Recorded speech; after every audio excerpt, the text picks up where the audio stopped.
Haturudi kwa kocha. Sisi tunaambia tuna kocha, tuna meneja.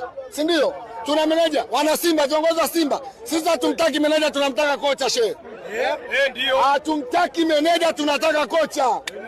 Haiwezekani kocha unapanga kikosi namba 9 au 3 hapo benchi. Tukiwa nyumbani. Tukiwa nyumbani. Hapa ni nyumbani. Inatakiwa tushambulie. Tunaanzisha mastaka nje, tafsiri yake tuna defense. Tunakuja ku defense tukiwa nyumbani. Ugenini tutafanya nini? Hatutaki meneja, tunataka nani? Nisikilize. Hatutaki meneja, tunataka kocha. Ndio. Narudia. Hatutaki meneja, tunataka kocha. Sisi tunajua kocha kazi yake ni kupanga kikosi. Namba 9 mechi kama hiyo huwezi kuonyesha namba 9 wote benchi. Unataka tubloku, tumefungwa leo haya.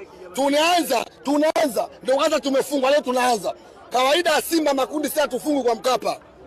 Hiyo ndio kawaida ya Simba, tamati tumesema kwa Mkapa atoki mtu. Kwa nini watu tufungwe sisi? Tunafungwa, naonyesha kabisa timu inacheza chini ya kiwango. Wachezaji wanacheza chini ya kiwango. Kila siku sisi tunasifia. Timu Simba tuna quality ya wachezaji. Simba na kikosi bora, matokeo yake tutaongea nini? Ndugu zetu wameshinda huko kwao. Lakini mmekosa nafasi za wazi. Ndio maana nakwambia Mpanzo anakosa nafasi za wazi. Mtoto watu Boris Brahma anajitahidi, kafinya watu 7. Anatoa pasi ya wazi kabisa, Mpanzo anakosa goli la wazi. Huyu Mpanzo ana nini? Achunguzwe. Iundwe tume, Mpanzo achunguzwe. Sio kitu cha kawaida.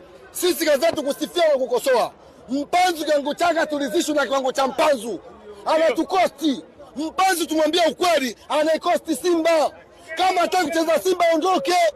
Kama hitaji Mpanzo kucheza Simba ondoke, anaikosti Simba. Simba inategemea wachezaji walitoa uwanjani, wanavunja nguvu zake. Huyu kocha Pentivu na yeye kama sio kocha, tumtafute kocha. Huwezi kutanishia namba 9 wote benchi. Iko kitu mimi siwezi kukubali siku moja. Kwenye kweli tuongee. Tumeumia mashabiki wa Simba leo. Hana mashabiki wa Simba leo fly. Tumeumia.